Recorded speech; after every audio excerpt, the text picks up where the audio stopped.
की बात सुनकर नारद जी ने विनय पूर्वक उन्हें प्रणाम किया और पुनः पूछा, भगवान, भक्त वत्सल भगवान शंकर कैलाश पर्वत पर कब गए और महात्मा कुबेर के साथ उनकी मैत्री कब हुई? परिपूर्ण मंगल विग्रह महादेव जी ने वहाँ क्या किया?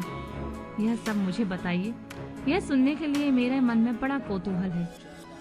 ब्रह्मा जी ने कहा, नारद, सुनो, चंद्रमौली भगवान शंकर का चरित्र का वर्णन करता हूँ। वे कैसे कैलाश पर्वत पर गए और कुबेर के साथ उनकी किस प्रकार मैत्री हुई, यह सब मैं सुनाता हूँ। काम्पिल्य नगर में यज्ञदत्त नाम से प्रसिद्ध एक ब्राह्मण रहते थे, जो बड़े सदाचारी थे। उनका एक पुत्र हुआ, जिसका नाम गुणनिधि था। वह बड़ा ही दुराचारी और जुआरी हो गया था। पिता ने अपने इस पुत्र को त्याग दिया और घर से निकाल दिया। वह घर से निकल गया और कई दिनों तक भूखा भटकता रहा। एक दिन वह नैवेद्य चुराने की इच्छा से एक शिव मंदिर में गया। वहां उसने अपने वस्त्र को जलाकर उजाला किया। यह मानो उसके द्वारा भगवान शिव के लिए दीपदान किया गया। तत्पश्चात वह चोरी में पकड़ा गया और उसे प्राण दंड मिला। अपने कुकर्मों के कारण वह यमदूत द्वारा बांधा गया। इतने में ही भगवान शंकर के पार्षद वहां आ पहुंचे। उन्होंने उसे उनके बंधन से छुड़ा दिया। शिव गणों के संग में उसका हृदय शुद्ध हो गया।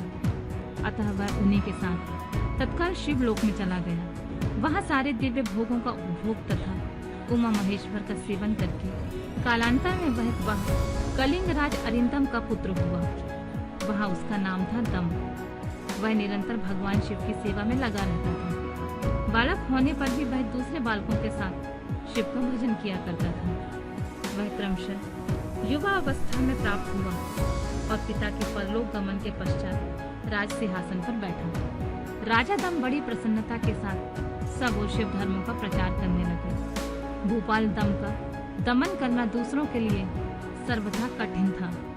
ब्राह्मण समस्त शिवालयों में दीपदान करने के अतिरिक्त वे दूसरे किसी धर्म को नहीं जानते थे।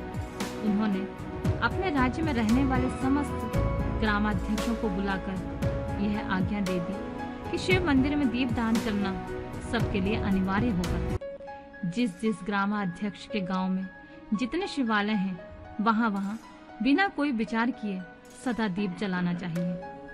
आजीवन इसी धर्म का पालन करने के कारण राजा दम ने बहुत बड़ी धर्म संपत्ति का संचय कर लिया। फिर वे काल धर्म के अधीन हो गए। दीपदान की वासना से युक्त होने के कारण उन्होंने शिवालय में बहुत से दीप जलवाए और उसके फल स्वरूप जन्मांतर से वे रत्नमय दीपों के प्रभा से आश्रय हो। दीपदान की वासना से युक्त होने के कारण उन्होंने शिवालयों में बहुत से दीप जलवाए और उसके फल स्वरूप जन्मांतर में रत्नमय दीपों की प्रभा के आश्रय हो अलकापुरी के स्वामी हुए। इस प्रकार भगवान शिव के लिए किया हुआ थोड़ा सा भी हवन या आराधन समय अनुसार महान फल देता है। ऐसा जानकर उत्तम सुख की इच्छा रखने वाले लोगों को शिव का भजन अवश्य करना चाहिए।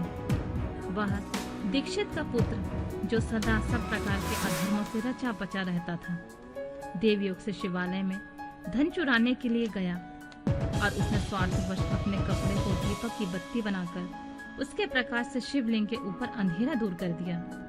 इन सत्कर्म के फलस्वरूप वह कलिंग देश का राजा हुआ और धर्म में उसका अनुराग हो गया। फिर दीप की वासना का उदय होने से शिवालय में दीप जलवाकर उसने यह दिक्पाल का पद पा लिया। मुनीश्वर, देखो तो सही, कहाँ उसका वह कर्म और कहाँ उसके दिक्पाल की पदवी, जिसका यह मानव धर्म प्राणी इस समय यहाँ उपभोग कर रहा है। तात यह तो उसके ऊपर शिव के संतुष्ट होने की बात बताई गई है। अब एकचित होकर यह सुनो कि किस प्रकार सदा के लिए उसकी भगवान शिव के साथ मित्रता हो गई। मैं इस प्रसंग का तुमसे वर्णन करता हूँ। नारद, पहले के पाद्य कल्प की बात है। मुझ ब्रह्मा के मानस पुत्र पुलस से विश्वा का जन्म हुआ और विश्वा के पुत्र वैश्रवण कुबेर हुए। उन्होंने पूर्व काल में अत्यंत उग्र तपस्या के द्वारा त्रिनेत्रधारी महादेव की आराधना करके विश्वकर्मा की बनाई हुई उस अलकापुरी का उपभोग किया। जब वह कल्प व्यतीत हो गया और मेघवाहन कल्प आरंभ हुआ, तब उस समय यज्ञदत्त का पुत्र जो प्रकाश का दान करने वाला था, कुबेर के रूप में अत्यंत दुस्सह तपस्या करने लगा। दीपदान मात्र से मिलने वाली शिव भक्ति के प्रभाव को जानकर वह शिव की चित्त प्रकाशित का काशीपुरी नगरी में गया।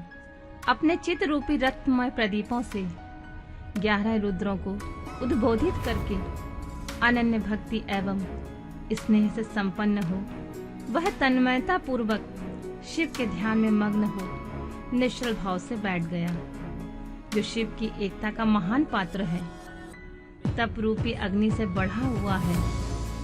काम क्रोधाग्नि महाविद अग्नि रूपी पतंगों के आघात से शून्य है। प्राण निरोधी रूपी वायु शून्य स्थान में निश्चल भाव से प्रकाशित है। निर्मल दृष्टि के कारण स्वरूप से भी निर्मल है तथा श्रद्धा रूपी पुष्पों से जिनकी पूजा की जाती है, ऐसे शिवलिंग की प्रतिष्ठा करके वह तब तक तपस्या में लगा रहा जब तक उसके शरीर में केवल अस्थि और जड़ मात्र ही अवशिष्ट नहीं रह गए। इस प्रकार उसने 10,000 वर्षों तक तपस्या की। तदनंतर विशालाक्षी पार्वती के साथ भगवान विश्वनाथ कुबेर के पास आए। उन्होंने प्रसन्न चित्त से अलकापति की ओर देखा।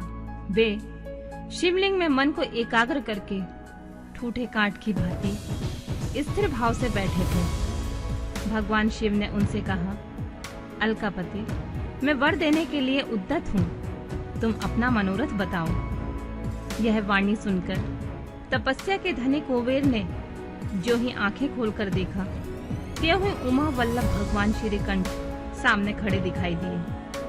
वे उदय काल के सहस्त्र सूर्यों से भी अधिक तेजस्वी थे। उनके मस्तक पर चंद्रमा अपनी चांदनी बिखेर रहे थे। भगवान शंकर के तेज से उनकी आंखें चौंधिया गईं। उनका तेज प्रतिहत हो गया। वे नेत्र बंद करके मनोरथ से परे विराजमान देव देवेश्वर शिव से बोले, नाथ, मेरे नेत्रों को वह दृष्टि शक्ति दीजिए जिससे आपकी चरणार बिंदों का मैं दर्शन कर सकूं। स्वामी, आपका प्रत्यक्ष दर्शन हो, यही मेरे लिए सबसे बड़ा वर है। ईश, दूसरे किसी वर से मेरा क्या प्रयोजन है। चंद्रशेखर, आपको नमस्कार है। कुबेर की यह बात सुनकर देवादिदेव उमापति ने अपनी हथेली से उनका स्पर्श करके उन्हें देखने की शक्ति प्रदान की। दृष्टि शक्ति मिल जाने पर यज्ञदत्त के उस पुत्र ने आंखें फाड़ फाड़ कर पहले उमा की ओर देखना आरंभ किया। वह मन ही मन सोचने लगा, भगवान शंकर के समीप वह सर्वांग सुंदरी कौन है? इसने ऐसा कौन सा तप किया जो मेरी भी तपस्या से बढ़ गया है? यह रूप, यह प्रेम, यह सौभाग्य और यह असीम शोभा सभी अद्भुत है। वह ब्राह्मण कुमार बार बार यही कहने लगा। जब बार बार यही कहता हुआ वह क्रूर दृष्टि से उनकी ओर देखने लगा, तब वामा के अवलोकन से उनकी बाएं आंख फूट गई। तदनंतर देवी पार्वती ने महादेव जी से कहा, प्रभु, यह दुष्ट तपस्वी बार बार मेरी ओर देखकर क्या बक रहा है? आप मेरी तपस्या के तेज को प्रकट कीजिए।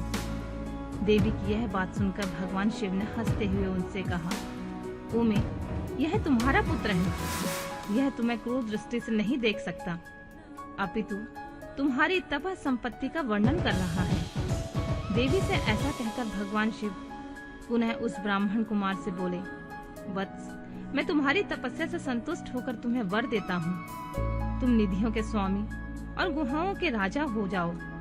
सुव्रत, यक्षों, किन्नरों और राजाओं के भी राजा होकर पुण्य जनों के पालक और सबके लिए धन के दाता बनो। मेरे साथ तुम्हारी सदा मैत्री बनी रहेगी और मैं नित्य तुम्हारे निकट निवास करूंगा। मित्र, तुम्हारी प्रीति बढ़ाने के लिए मैं अलका के पास ही रहूंगा। आओ, इन उमा देवी के चरणों में साष्टांग प्रणाम करो। महाभक्त यज्ञदत्त कुमार, तुम अत्यंत प्रसन्न चित्त से इनके चरणों में गिर जाओ। ब्रह्मा जी कहते हैं, नारद, इस प्रकार वर देकर भगवान शिव ने पार्वती देवी से फिर कहा, देवेश्वरी, इस पर कृपा करो। तपस्विनी, यह तुम्हारा पुत्र है। भगवान शंकर का यह कथन सुनकर जगदम्बा पार्वती ने प्रसन्नचित्त होकर यज्ञदत्त कुमार से कहा, वत्स, भगवान शिव में सदा तुम्हारी निर्मल भक्ति बनी रहे। तुम्हारी बाईं आंख तो फूट गई है, इसलिए एक ही पिंगल नेत्र से युक्त रहो। महादेव जी ने जो वर दिए हैं वे सब उसी रूप में सुलभ हो। बेटा, मेरे रूप के प्रति ईर्ष्या करने के कारण तुम कुबेर नाम से प्रसिद्ध हो जाओगे और कुबेर का वर देकर भगवान देवेश्वर पार्वती के साथ अपने विश्वेश्वर धाम चले गए। इस तरह कुबेर ने भगवान शंकर की मैत्री प्राप्त की और अलकापुरी के पास जो कैलाश पर्वत है वह भगवान शंकर का निवास हो गया।